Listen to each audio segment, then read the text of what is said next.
Alright, so we're going to be installing axle spacers on this G35S from 2007. Rear wheel drive, so it's only the rear axles we're doing. The reason I'm doing it is because when you go forward like a little bit and then you go back a little bit, it'll make like a noise. So let's get these wheels off, get started. First thing, get your half-inch impact if you have one. If not, just take them off when the car's on the ground. God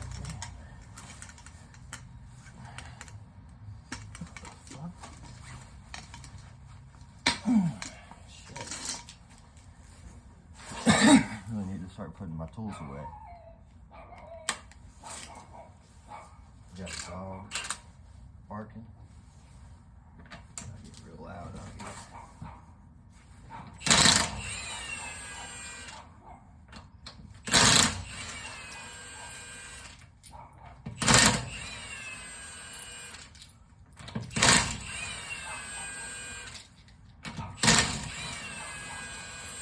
And if it takes a little bit more to take your lug nuts off than that, then that probably means that your shit's not torqued right.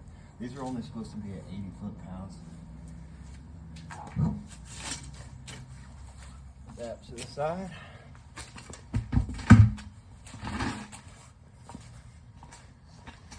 We'll move on over here.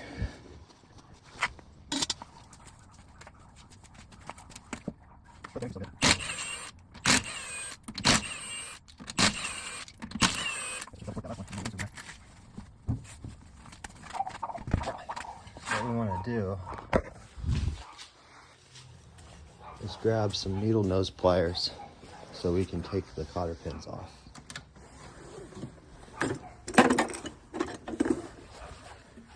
These are close enough, I guess.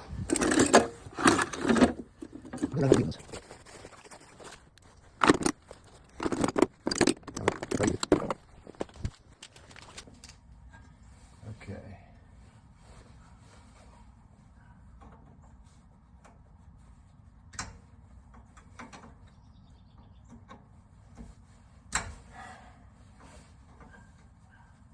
See, this is why you need the needle nose. It's like you can't really grab onto them perfectly. Here we go. Pull it out. I might be able to use this one.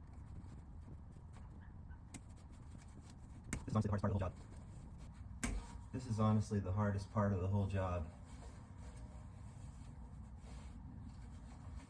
There we go. Okay. Nightmare over halfway through. It's time to get the other nightmare. I have my phone mounted inside of the hub wheel here. I keep trying to smack it down in that bitch. It's working.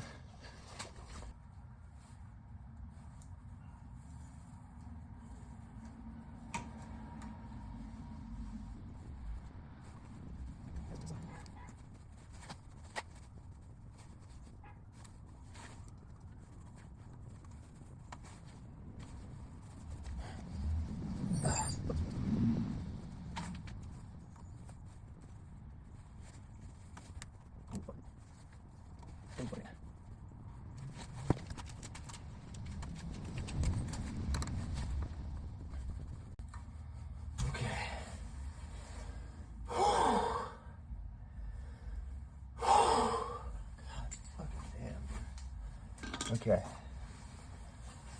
Part 3. What you gotta do.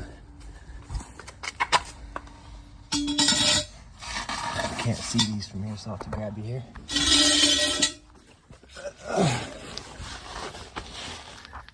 These right here, all 6 of the nuts and bolts need to come off. They also have washers if you have aftermarket. If you have OEM, they should just be 1 bolt. God, this is really dark. I'm sorry about that.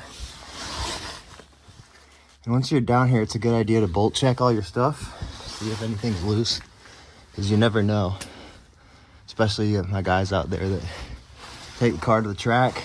Always just spin your nuts and see if they're hand loose, because that'll be a bad day if they just fall off. All right, looks like we're good under here. Now I just got to remove all these. I think they're like 15s. Yeah, 14s and 15s, whatever. Honestly, now that I think about it, it would probably be a good idea to just remove the axle nuts while we're at it. These things are torqued to like 136, 145-ish foot-pounds, so they're going to be a bitch to take off. That's why I recommend having a Milwaukee half-inch handy. Or, you know, a Ryobi, whatever. Anything that's half-inch. 32 millimeter on these. It does with this 2.0 battery. I have a 5.0 and it rips, but let's see what this one does. Yeah, put that next to the axle cotter pin so you don't lose it.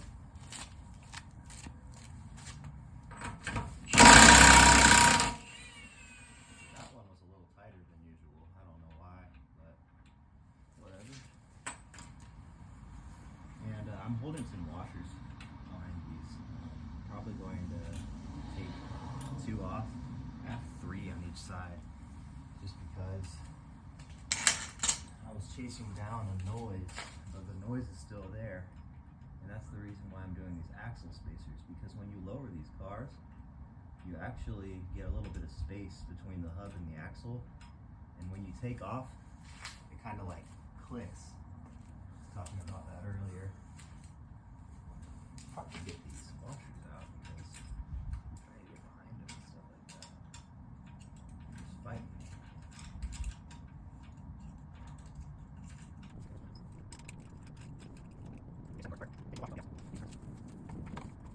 Got something like this going on. Trying to get it.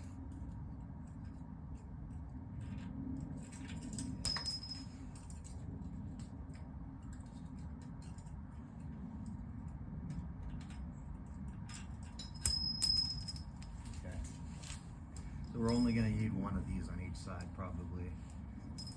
I'll keep this in stock in case.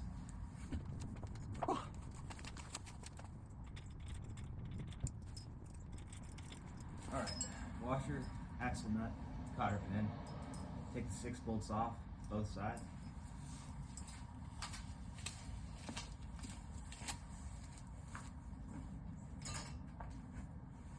Now I just need to find a ratchet with like a 15 and a 14, a wrench with a 14 and a 15, shit like that. I got like a ratchet, 15, ratcheting preferably. I'm not really sure what size they are. It might be 14, maybe 15, so I'll start with the 14.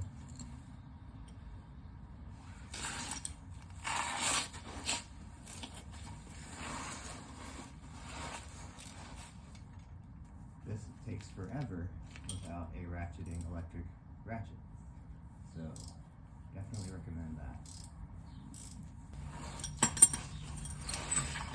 Yeah, I really stripped this.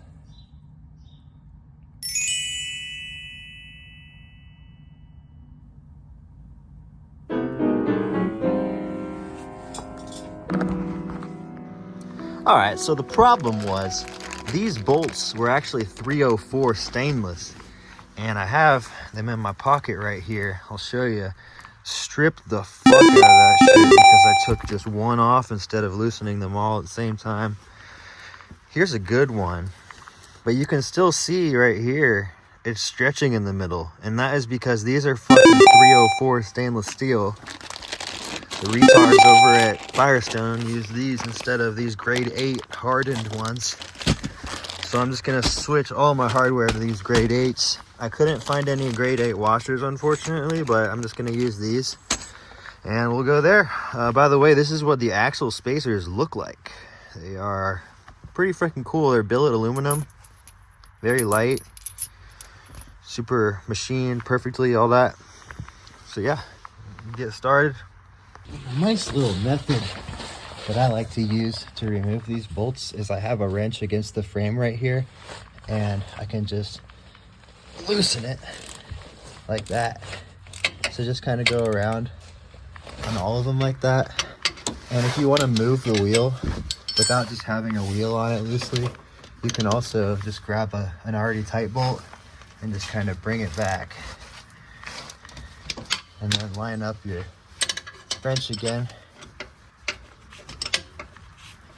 Well, kind of gotta move that a little. Line up your wrench again so you can have it there. Boom. All right, I'll get with you when I have both of these off. We'll put the spacers behind there. And in order to see how much gap you really have between your axle and your diff, you push that in all the way and line these up. And it looks like I actually have about 15 millimeters, but we're gonna try the 10 and see what happens. So this is how the spacer sits. It's like that. Just sits right in there. Let's get it. All right, so here we have the hardware put on the axles. I just need to tighten.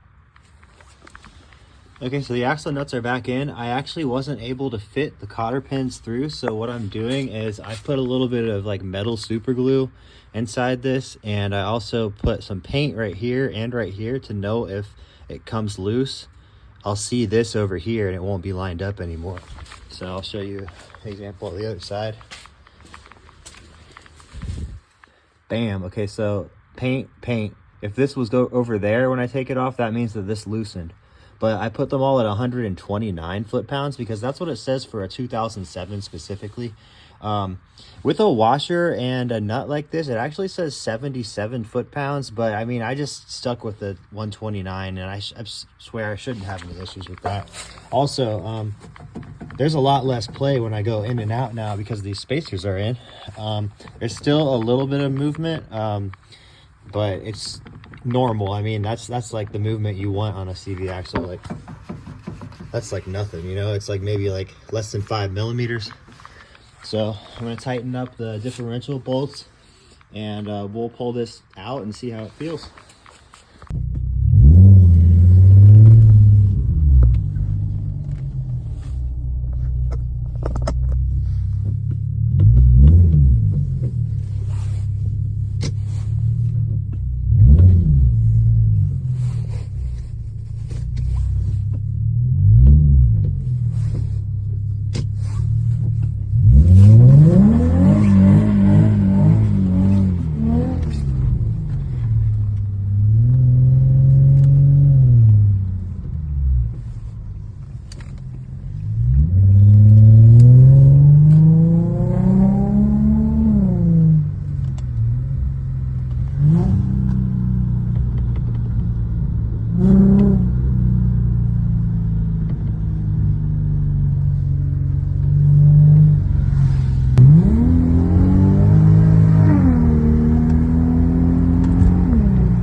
Okay, so that drive was pretty successful. I didn't really hear any clicking going forward or clicking going back. I think it might have fixed it, honestly. I mean, I get a little bit better response from a stop. Of course, with the fucking Z1 S Pro LSD, I don't really get that good traction in the rain. But it is what it is. This thing still rips, and all set for the next video, I guess. If there is a next video. Thanks for watching.